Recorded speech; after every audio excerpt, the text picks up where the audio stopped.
In today's video, I'm going to teach you how to layer text over an image in a Fluid Engine section.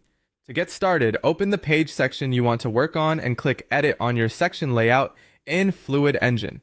This will place you into the section editor where you can visually arrange your content by dragging blocks exactly where you want them. If you're aiming for a more polished banner, hero section, or promotional area, this layering technique is a simple and effective way to make your design feel more intentional. Once you're in the editor, add an image block to the section. After placing it on the canvas, drag the edges of the block to resize it so it fits the space you want to use. Take a moment here to think about how much room your image should take up, because this will affect how your text looks once it's placed on top. A larger image area usually gives you more flexibility with positioning and readability. Next, add a text block to the same section. After it appears, drag the text block directly on top of the image layer. In Fluid Engine, blocks can overlap, which makes it possible to create this kind of stacked design. As you position the text, try to place it in an area of the image where it will remain easy to read.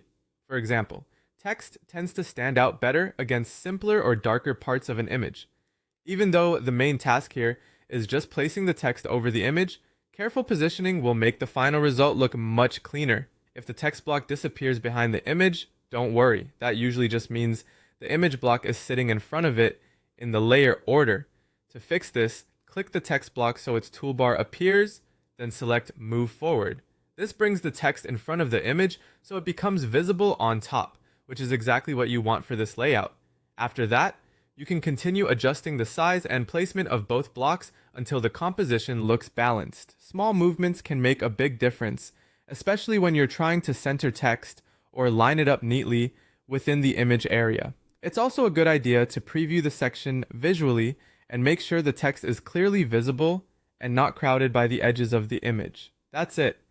You've now created a layered text over image design inside a Fluid Engine section using simple drag and drop controls.